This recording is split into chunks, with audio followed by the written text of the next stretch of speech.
à l'embarquement. Samuel, Joana.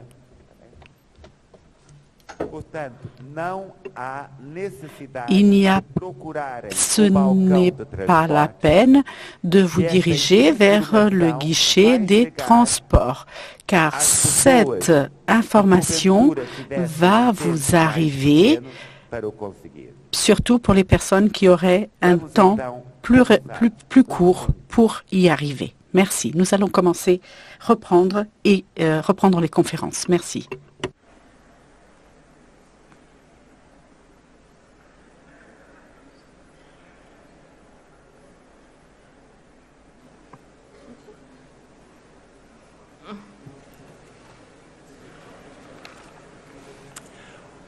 Welcome back.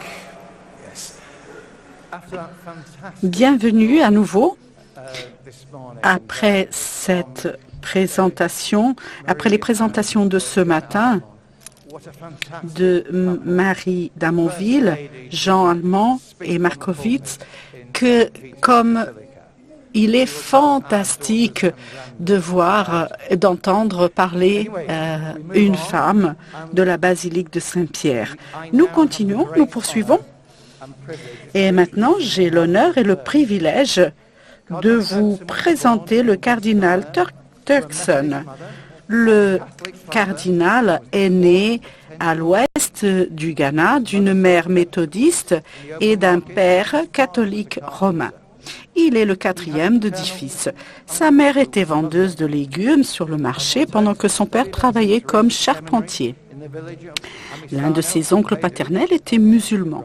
Le cardinal a étudié au séminaire Sainte-Thérèse, puis Saint-Pierre à Pédu, avant de rejoindre le séminaire de Saint-Anthony en Albanie, dans l'État de New York, où il obtint un master en théologie. Pendant ce temps, il poursuivit également des cours d'été. Il a été ordonné prêtre par l'archevêque le 20 juillet 1975. Après avoir été archevêque, il est nommé cardinal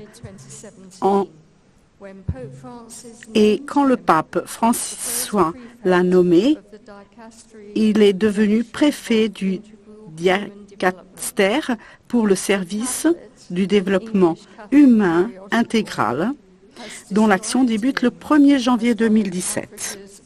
Et il est décrit comme un chef de l'Église plus que d'Afrique. Il parle anglais, français, italien, allemand et hébraïque. Et il comprend le latin et le grec.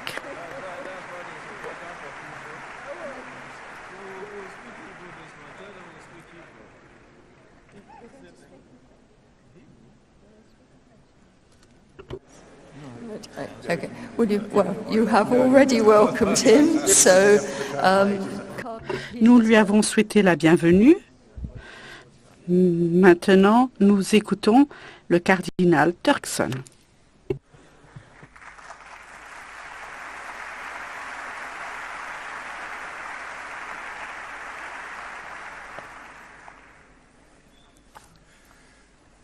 So, good morning to you all. Bonjour. Bonjour à vous tous. Buenos dias. That's Boker Tov. You applauded about languages, and Boker Tov is also good morning. Good morning. That happens to be Hebrew, so don't worry. I'm very glad. Cette salutation est en hébreu. Je suis très content et heureux d'avoir été invité ici ce matin et d'être ici avec vous, les équipes de Notre-Dame, pour cette conférence. Je vais partager quelques pensées sur le développement humain. En parlant pour vous tous, je vais vous parler. Ce que j'essaie de faire, is to present what the human being is. Who is man? And when we understand who man is, nous or comprenons woman is. So what the human is, comment est-ce que nous comprenons l'homme, la femme et l'être humain pour pouvoir regarder ce qui est nécessaire pour promouvoir le bien-être de l'être humain. Ce que je vais faire avec vous aujourd'hui, c'est vous conduire à travers les Écritures and when we know sur le début de l'être humain, de la personne humaine. Et quand nous connaissons les pensées de l'être humain, il est plus facile aussi de comprendre l'environnement pour promouvoir le bien-être de la personne humaine. is that easy enough? If it is not easy enough, C'est assez facile. Si ce n'est pas assez facile, on choisira une autre méthode. Mais je pense que si nous comprenons ce que nous sommes, qui nous sommes comme êtres humains, créés à l'image de Dieu, il est plus facile de voir quelles sont les conditions nécessaires pour promouvoir le bien-être de cette personne humaine. Et ces conditions nécessaires pour la promotion du bien-être est ce qu'on appelle, ce que le pape a appelé l'écologie humaine. Ainsi, tout d'abord, je vais commencer par dire que l'écologie humaine fait partie du développement de l'entendement de l'Église sur la personne. Je vais parcourir rapidement. Après le Vatican II, le pape Paul VI a commencé à voyager et en visitant l'Inde, il a vu l'Église locale et l'expérience des peuples de cette société. Ensuite, il a visité l'Afrique, le Ghana, et ce fut une expérience. Après cela, lorsqu'il est parti aux États-Unis, le pape Paul VI, il a dit « Je suis un avocat défenseur des pauvres ». Et dans cette qualité, en tant que tel, dans cet esprit, il a écrit l'encycle sur le développement des personnes. Parce qu'il a visité ces pays et il a vu comment on y vivait. En 1970, plusieurs pays africains ont gagné leur indépendance. Et imaginez quel était le problème. Comment est-ce qu'ils sont devenus indépendants? Ainsi, on a cherché à travailler sur cette question si importante. Et lorsque le pape Paul VI parlait du développement, il disait « Faites attention à l'environnement pour pouvoir comprendre ce qu'est l'homme et comment l'homme doit se mouvoir dans cet environnement. » Ensuite, Jean-Paul II a repris l'écologie et il a dit ce n'est pas seulement la nature et l'environnement, mais il s'agit aussi du propre être humain, l'être humain lui-même.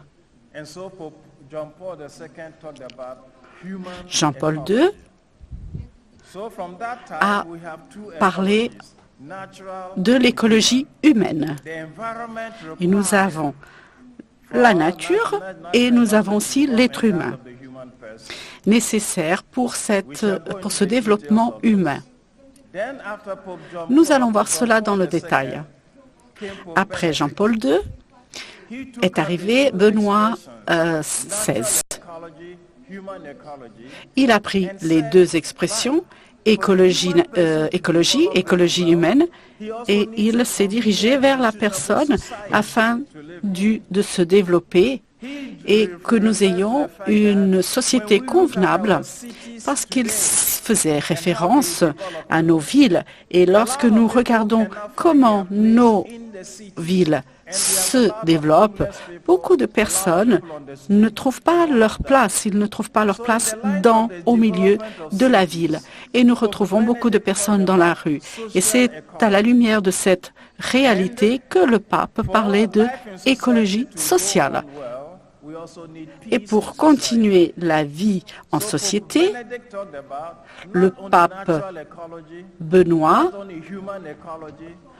a parlé non seulement de l'écologie humaine, écologie sociale et écologie de la paix. Après le pape François, tout ceci a réuni tout ceci et a commencé à parler de l'écologie humaine intégrale. Ceci, qu'est-ce que cela signifie? Écologie humaine, écologie sociale, écologie de la paix. Tout ceci en ensemble, dans l'ensemble, qui vient nous parler du développement intégral.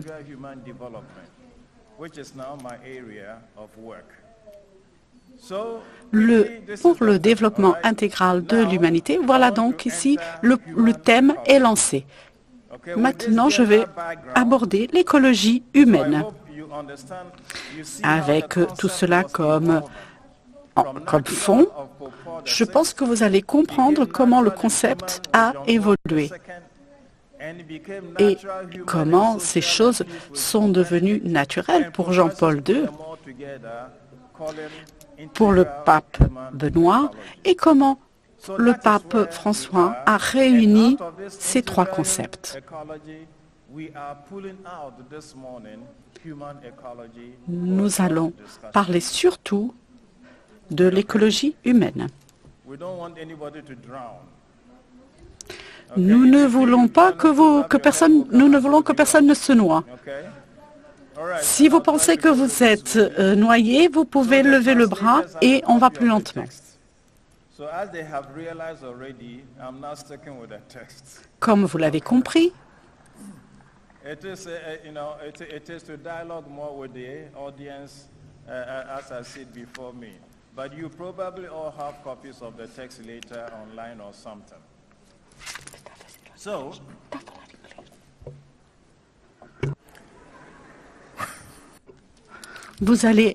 je vais commencer mon intervention. C'était simplement un préambule à mon intervention. Vous pourrez la consulter par écrit.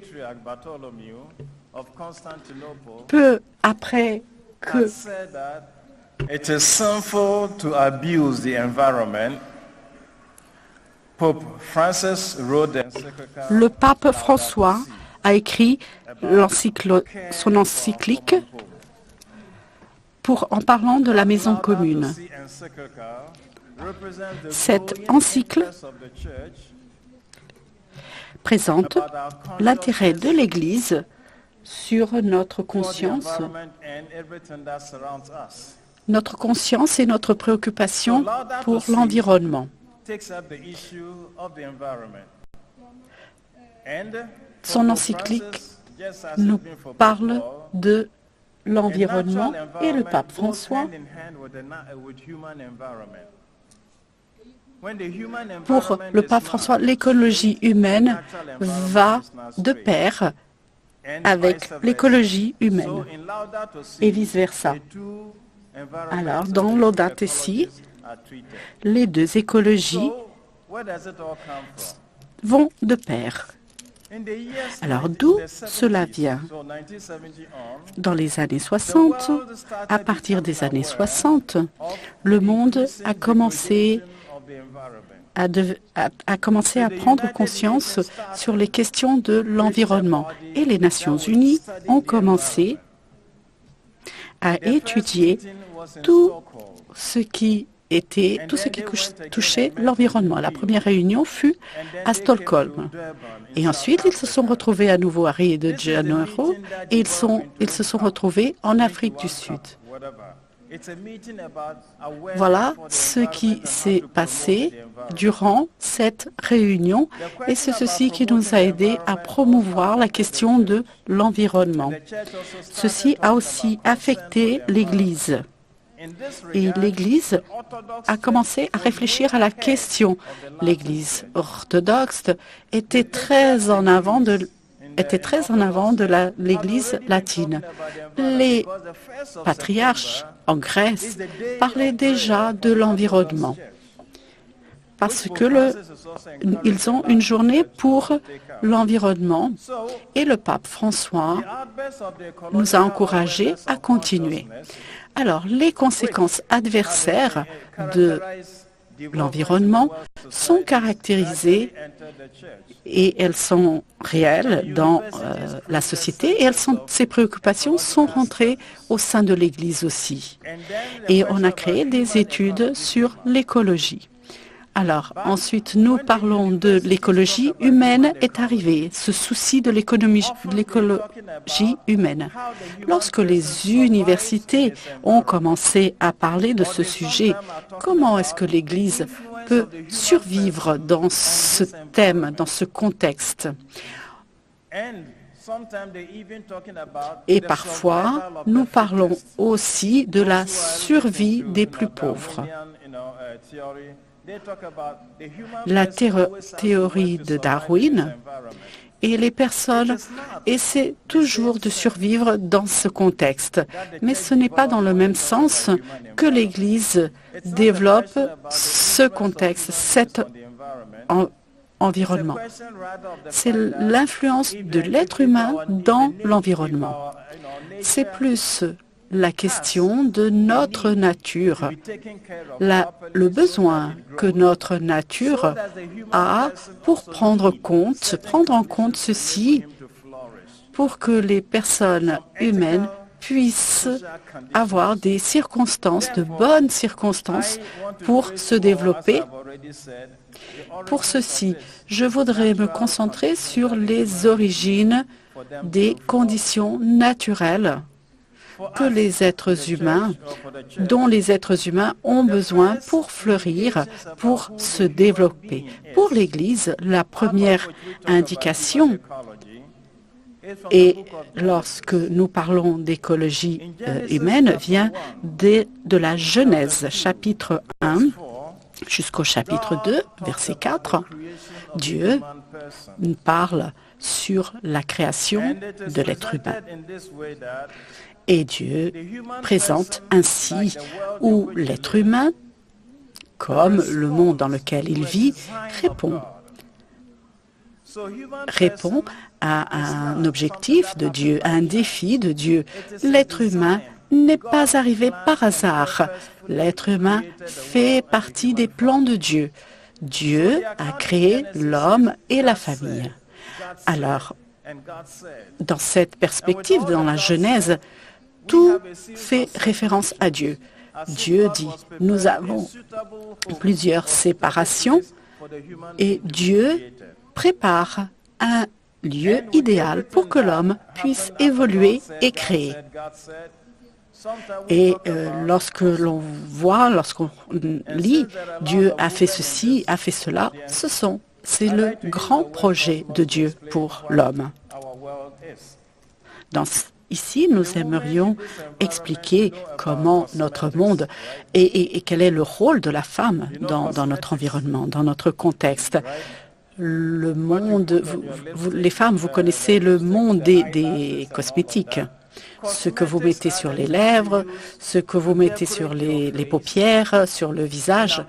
Et tout cela est fait pour décorer, pour embellir votre visage, pour que cela crée la beauté. Si vous mettez votre rouge à lèvres sur les yeux, c'est un grand désordre. Alors, la partie cosmétique vient du grec cosmos. Et cela est ce qui a entraîné la création du monde, la création de Dieu, la création du monde. Lorsqu'il a séparé les eaux en dessus, et lorsque Dieu a rassemblé les eaux, toutes ces séparations que Dieu a créées pour introduire l'ordre. Et c'est dans cet ordre que l'être humain a trouvé sa demeure. toute la création suggère que tout est fait en accord avec le plan de Dieu. Donc, la création n'est pas un acte isolé, mais c'est une réponse au plan de Dieu.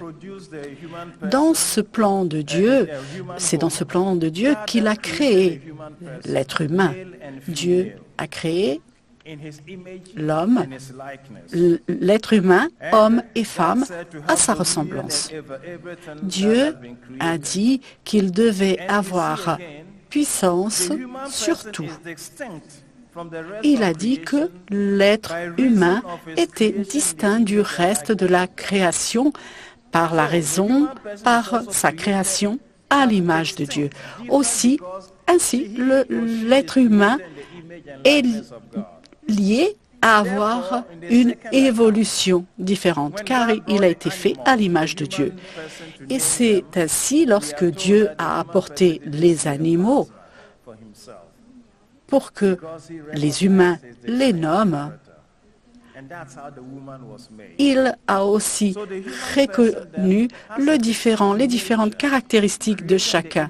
L'être humain a une nature différente et elle est faite à l'image de Dieu et complètement différente du reste de la création. Pour cet être humain, pour qu'il soit créé à l'image de Dieu, Dieu l'a créé comme Dieu a créé un jardin pour l'être humain. Et il avait une finalité, un objectif. Nous comprenons cette finalité lorsque nous voyons la deuxième partie de la description du monde. Alors, après que Dieu ait créé le monde, il n'y avait pas d'être humain. Seulement après la création du jardin et de la terre, que Dieu a créé l'être humain. Il vient de la terre, de la poussière. L'homme vient de la poussière et va vers le cœur de Dieu.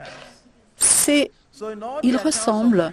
création ressemble à la création, à toute la création, mais elle est différente. Nous voyons comme la création est partie de Dieu. Cet être humain est créé au sein d'une famille. Un homme et une femme. Et lorsque l'homme rencontre la femme, Ève, et qu'ils eurent un enfant qui eut le nom de Caïn, alors l'être humain a été créé à l'image et à la ressemblance de Dieu. Et la manière de passer cette image de Dieu était selon l'acte de la procréation. C'est la méthode que Dieu a désignée pour que nous devenions semblables à Dieu, comme un homme et une femme qui s'unissent. Ils passent leur nature à un autre être humain. Et cet autre être humain est créé à la ressemblance de Dieu. Donc cette ressemblance passe dans l'acte de la procréation et les enfants prennent cette ressemblance à Dieu. Et c'est une spécificité de la nature humaine. Adam et Ève, alors lorsqu'ils eurent une relation, Caïn est né, leur fils. Lorsqu'ils se réunirent à nouveau, ils eurent Abel, le deuxième enfant. Et ensuite, nous avons ici les frères d'une même union. Et cela nous invite à comprendre quelque chose. Un père, en grec, est Adelphos. Et une sœur et une mère Adelpha. Cela veut dire, qu'est-ce que cela veut dire? Qu'elle vient du même utérus. Donc la caractéristique de frères et sœurs, c'est qu'ils sont venus du même utérus. Et même venant du même utérus, ils partagent la même dignité. Et comme nous parlons de frères, nous ne pouvons pas dire qu'il y en ait un qui ait plus de dignité ou que l'autre. Cela ne fait pas, nous ne pouvons pas dire cela. Le plan de la création est que les frères ont la même dignité, la même nature. La dignité humaine est commune à tous. Il n'y a pas des êtres humains qui puissent avoir une dignité supérieure à celle de l'autre. La dignité est de tous, car nous venons tous du même utérus et nous avons tous les mêmes caractéristiques. Et c'est pour ça que nous parlons de tout ce qui touche aux frères, la fraternité. Adam et Ève, qui ont été créés à la ressemblance de Dieu, ils passent leur nature à travers leurs enfants. Leurs enfants partagent ainsi la même dignité. Ainsi, nous comprenons que dans la famille, qu'elle soit grande ou petite, cela veut dire que la famille humaine est basée sur la fraternité, les frères ou sœurs. C'est la logique de la famille humaine. Cela se base sur la logique que nous avons tous été créés à l'image de Dieu et que nous avons tous la même nature. Donc nous n'avons pas besoin de la Charte des États-Unis pour avoir notre dignité. Notre dignité vient du fait que nous avons été créés à l'image de Dieu. Et ceci, c'est ce que notre interprétation chrétienne et biblique nous montre. Nous partageons la même dignité.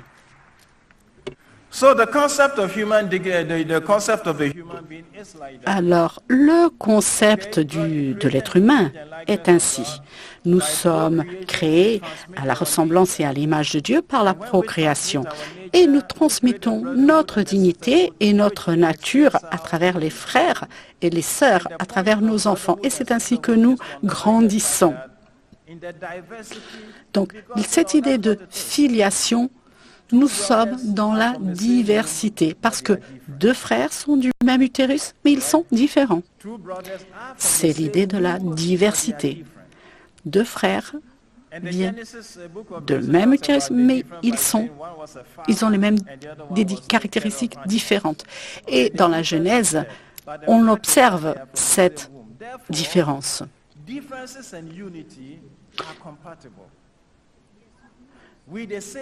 Donc ici, dans la Genèse, nous avons des différences, mais différences qui sont compatibles.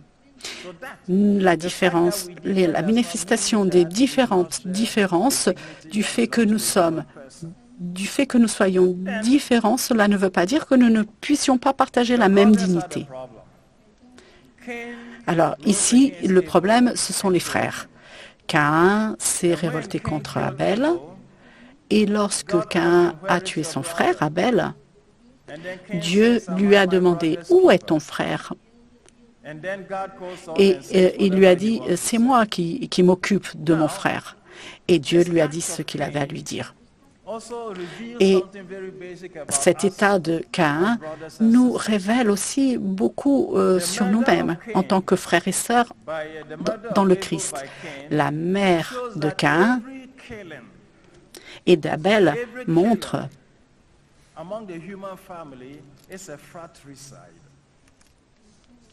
que chaque assassin est un fratricide, un frère qui tue un frère. Ce n'arrive pas seulement en Afrique, ce fait que nous appartenions à la même famille, nous partageons donc cette même dignité. Et lorsque quelqu'un est mort, notre dignité est affectée et nous diminuons notre dignité et notre sens et le sens. Alors ainsi, la famille humaine a été faite pour être créée comme frères et sœurs qui partagent toutes les morts et les assassinats. Nous sommes des fratricides. C'est dans ce sens, il est clair, nous devons faire attention avec tous les crimes que nous commettons. Car dernièrement, nous sommes ce que nous sommes à l'image de Dieu et à sa ressemblance. Et que l'un de nous qui commet un crime contre la fraternité. Pourquoi est-ce que Dieu a d'abord planté un jardin? Pourquoi est-ce que cela devait être si spécial? Et nous tous, nous avons quelque chose de jardinage. Un bon jardinier s'occupe de son jardin, sinon son jardin devient un jardin sauvage. Dieu voulait que ce fût un jardin, un lieu auquel nous faisons attention, auquel nous donnons beaucoup d'amour. Aussi, la création se trouve dans le soin que Dieu a eu avec l'être humain. Lorsque nous avons l'amour à l'autre, un amour à l'autre, c'est parfait. Lorsque nous ne voulons pas, nous n'avons pas de soin vis-à-vis de notre frère, notre jardin devient une friche par le manque d'amour. Donc, nous passons maintenant à l'évangile de Saint Jean. Il nous parle de la création de l'être humain. L'évangile Saint Jean, il disait au début était la parole, et Dieu est la parole, le Verbe. Et rien ne s'est créé sans la parole de Dieu. Dieu a tout créé. Parce que Dieu a créé, à travers sa parole, il a créé une relation avec l'être humain. Alors, parce que Dieu a tout créé, avec le mot « logos », il y a une relation entre Dieu et l'être humain. Il y a un dialogue entre l'homme et Dieu qui se développe, qui se crée à travers le mot « logos ». Jésus, Dieu vient à travers Marie au cœur de l'homme, de manière à maintenir cette relation avec Dieu. Si nous ne sommes pas convaincus que Dieu est lié à l'être humain, dans l'évangile de Jean, cette nature entre Dieu avec l'être humain est une relation permanente qui est maintenue à travers le dialogue, à travers la parole et grâce à l'incarnation de Jésus. Plus nous continuons, plus nous voyons l'importance de cette relation à travers la parole et à travers l'incarnation de Jésus. Jésus est venu prendre notre nature de manière à établir une relation entre Dieu et l'homme. Nous pouvons parler avec Dieu et Dieu peut nous parler. Et cela ne peut se produire qu'à travers l'incarnation de Jésus-Christ, de Jésus.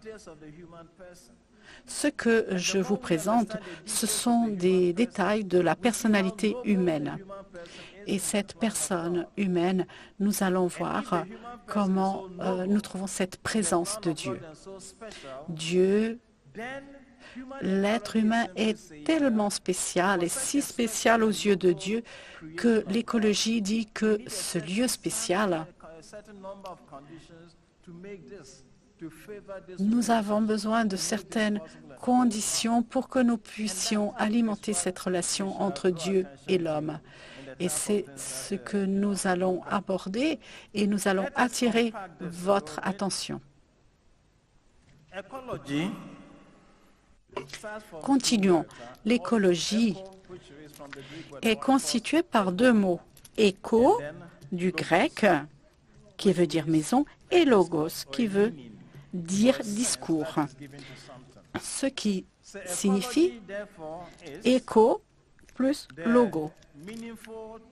L'écologie est ce discours plein de sens sur la maison, qui est la création, en étant un merveilleux l'ambiance naturelle contient une grammaire. Quand une personne veut apprendre une langue, il faut qu'elle apprenne la grammaire. Ici, c'est la même chose. Et dans la création, Dieu a intégré une grammaire qui établit des critères pour son utilisation, sa bonne utilisation, son utilisation sage. Et cela a été rappelé par le pape Benoît. Il existe une grammaire de la création. Et ce que nous pouvons faire, le mieux que nous puissions faire dans cette écologie, est de respecter la grammaire que Dieu a créée, la logique selon la création de Dieu. Pour la même raison, lorsque l'on parle d'économie, nous commençons aussi par, le mot commence par le même préfixe, éco, c'est-à-dire la manière comme l'on vit dans la famille, dans la maison. Aussi, économie est liée, écologie et économie sont reliées. Une maison qui a du sens exige une économie bien distribuée.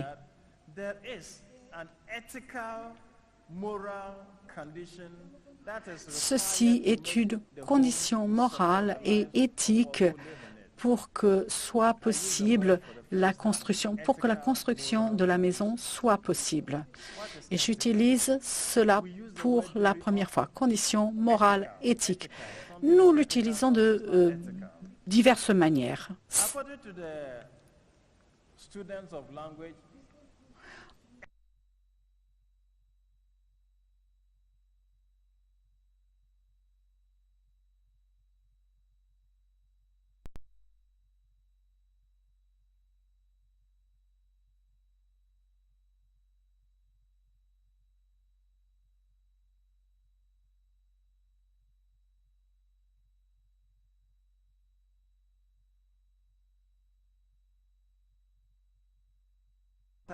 Qui va entourer un espace déterminé pour protéger les brebis. C'est ce que Dieu fait pour nous, pour chacun de nous, pour protéger ce qui est précieux et spécial.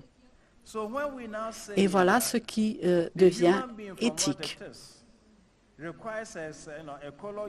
L'être humain exige cette écologie, un discours écologique, une bonne administration.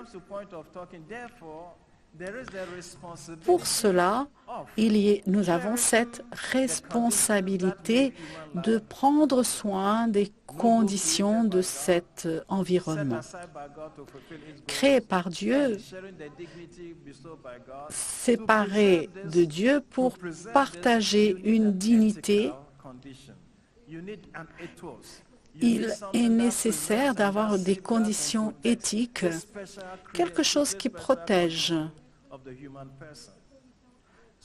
la condition de la personne humaine. Cette condition morale ou éthique est essentielle pour protéger les valeurs de la vie humaine. C'est ce que, automatiquement, l'écologie humaine veut dire. Lorsque l'on parle de conditions morales et éthiques, il y a un sens de prendre soin des valeurs de l'être humain. Et si je continue, j'espère que vous m'accompagnez lorsque nous parlons de la condition spéciale de dignité qui n'a rien à voir avec le tribunal et les Nations unies. La dignité vient de notre condition. Et cela est l'expression Et peut-être il serait intéressant de penser à cela. Dans notre monde, nous parlons beaucoup de dignité humaine. Cela est digne, cela n'a pas de dignité. Mais réfléchissons, d'où vient la dignité? Une fois de plus, la suggestion qui nous est faite, ce qu'on l'on suggère, dignité ou digna, est une vieille expression latine que les soldats romains utilisaient lorsque les généraux revenaient victorieux de la guerre. Un soldat qui rentrait victorieux d'une guerre, d'une bataille, était considéré dignitas. Ensuite,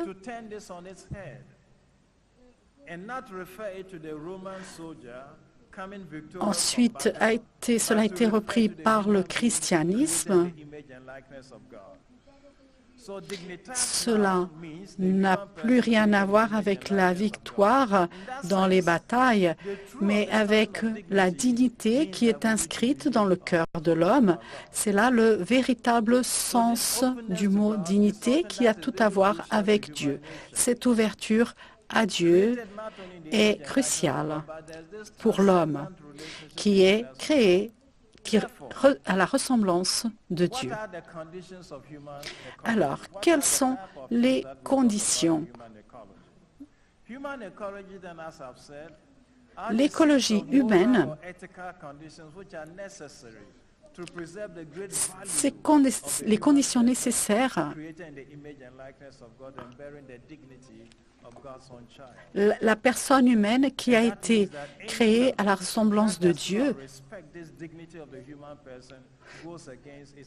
C'est pour ça que lorsque l'on ne respecte pas la dignité humaine, nous allons contre cette nature, contre cet ensemble de conditions pour préserver la dignité humaine.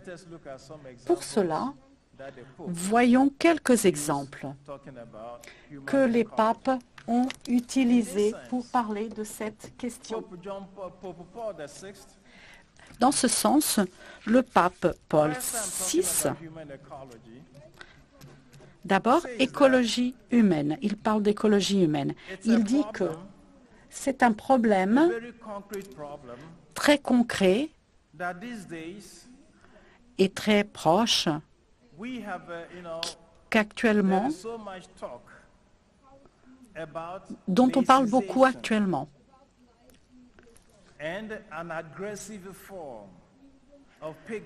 D'une forme agressive, ce qui est une forme agressive, une forme d'agression vis-à-vis de la personne humaine. Et il continue en disant que le défi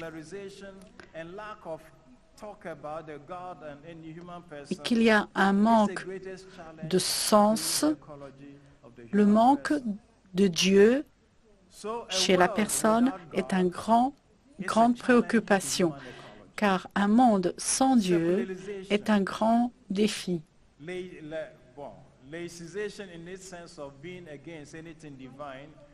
La laïcité dans le sens de contre ce sentiment transcendant de l'être humain. Pour cela, l'une des caractéristiques de l'écologie humaine est le défi de protéger cet aspect entre l'homme et Dieu, cette relation entre homme et Dieu. C'est Paul VI qui l'a dit. Le problème, c'est un problème de vivre dans un monde sans Dieu, avec la laïcité de la personne humaine elle-même. Le pape Jean-Paul II, en 1980, disait: la congrégation de la doctrine de la foi a élaboré un livre sur le don de la vie qui s'appelle Done Vitae.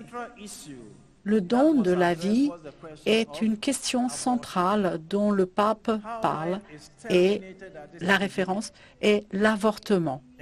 Comment est-ce que la vie est terminée dès les débuts, alors que la vie doit être respectée du début à la fin?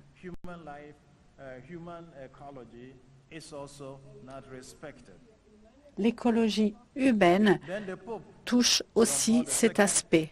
Le pape Jean-Paul II a visité le sud de l'Italie en 1989 et le pape demande comment pouvons-nous réconcilier l'écologie humaine avec la qualité de vie. Beaucoup d'entre vous qui êtes du sud de l'Italie, vous savez de quoi le pape parlait, c'est-à-dire la criminalité. Comment est-ce que nous pouvons réconcilier le développement humain, tous ces abus auxquels nous assistons? La société ne respecte pas ces aspects et est contre cette écologie humaine. En 1990, il a écrit un message pour la journée de la paix. Tous les ans, en janvier, il écrit un message à cette occasion. Et en 1990, il a à nouveau écrit sur le thème de l'écologie. Il a dit qu'il y a qu'on assiste à une grande dégradation environnementale. Et il nous parle aussi de l'utilisation des abus de la technologie. Ces crises écologiques sont en réalité, causées par d'autres crises. C'est la crise de l'écologie humaine. Lorsque l'on refuse de prendre soin de la nature humaine, cela se reflète aussi dans l'environnement. Beaucoup d'années après, le pape François dit que le mal qui existe dans le cœur de l'homme est celui que l'on voit dans la nature et dans les abus. Ce qui se trouve dans notre cœur se reflète sur le monde, se reflète sur l'environnement.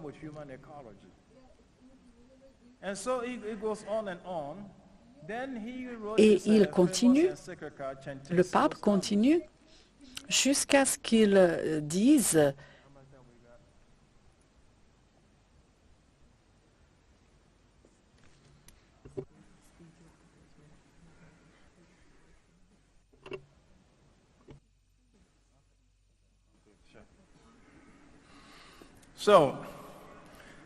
Pope John Paul II goes again in Centesimus Annus. Jean-Paul II introduit le concept d'écologie de la vie humaine. Il dit que la société humaine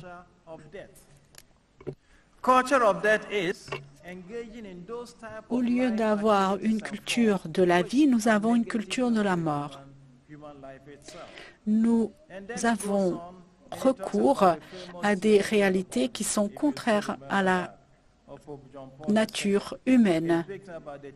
Selon Jean-Paul II, il a beaucoup parlé de la théologie du corps et comment pouvons-nous et comment devons-nous protéger et s'occuper du corps. Les détails, vous les recevrez lorsque vous lirez le texte. Parlons de Benoît XVI. Lorsqu'il écrit Caritas,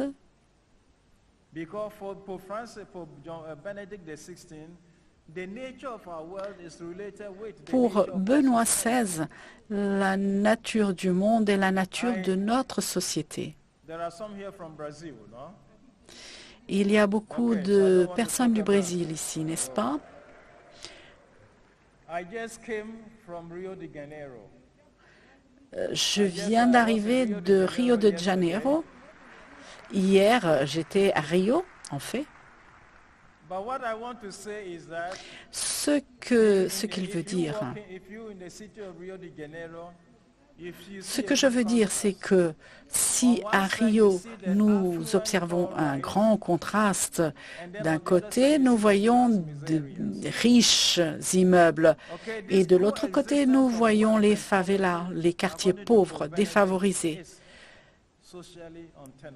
Cette différence, ce contraste entre la richesse et la pauvreté, lorsque l'on parle d'écologie sociale, nous devons faire nos sociétés de manière à ce que l'écart entre ces deux différences soit minime.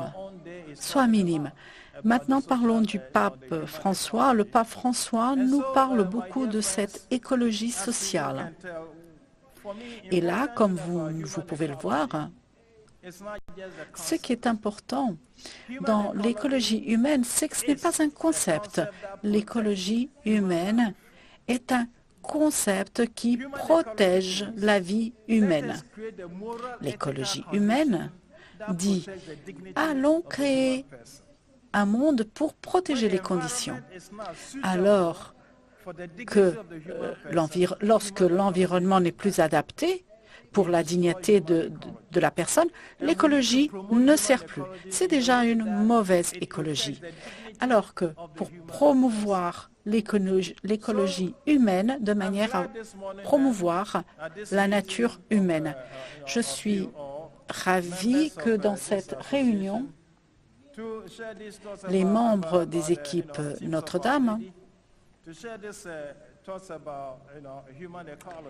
je suis ravi de partager avec vous ces questions. Il y a quelque chose de spécial que nous devons protéger. Nous protégeons en créant des conditions morales et éthiques pour protéger ce que nous devons protéger. Et qu'est-ce qu'il y a de spécial, de si spécial? C'est la création de l'homme, la femme, créée à l'image de Dieu. Et le fait que la dignité humaine corresponde au plan de Dieu.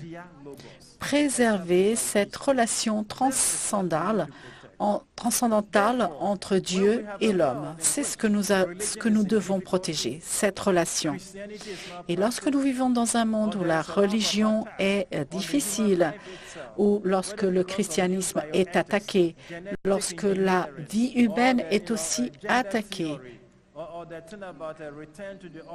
il est très difficile de vivre dans ces situations, car toutes ces choses existent.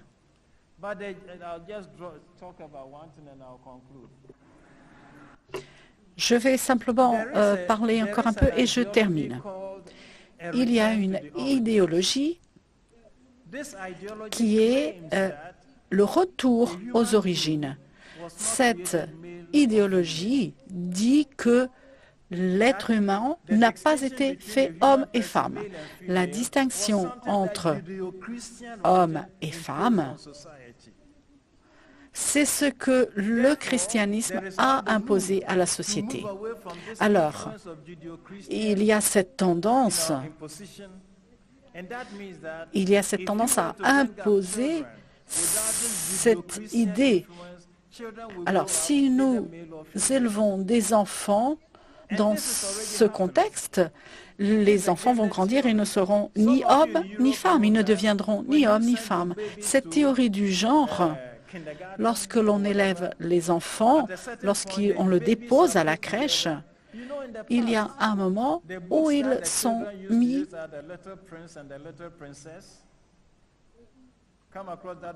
Autrefois, on avait l'habitude d'avoir les princes et les princesses, les garçons et les filles.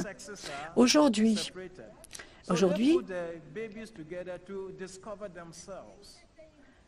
ce sont les enfants eux-mêmes qui doivent découvrir ce sentiment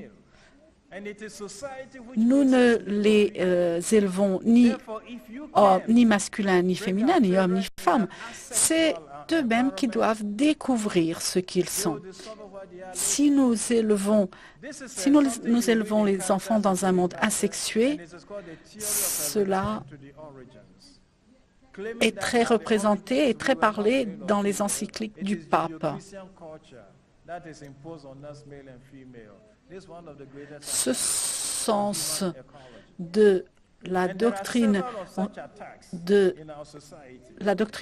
chrétienne qui a imposé cette différence de genre. Toute cette technologie, il est nécessaire de rappeler que l'homme et la femme a été créés à la ressemblance de Dieu. Et nous défendons les critères que Dieu est le Créateur et préserver cette relation transcendantale avec le Créateur.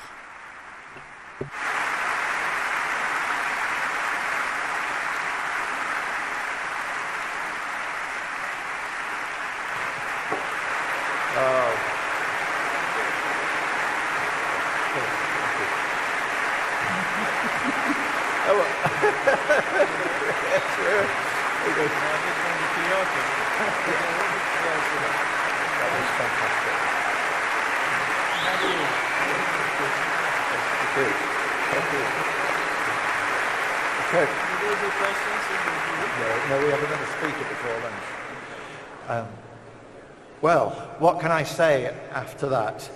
I'm desperately sorry. Qu'est-ce que nous pouvons dire après cela? His talk. I'm sure we could have gone on for much longer, but he's done what every good speaker.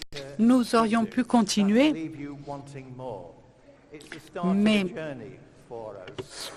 ce que tous les orateurs doivent vous faire sentir, c'est désirer plus, avoir envie d'en savoir I'm also plus. struck that one of the phrases we heard about Father Caffarel this morning was that Une des phrases que nous avons entendues, une des phrases du Père Caffarel, est que l'homme est le chef-d'œuvre de Dieu. so we're sure that Il était bien en avance par rapport à d'autres personnes.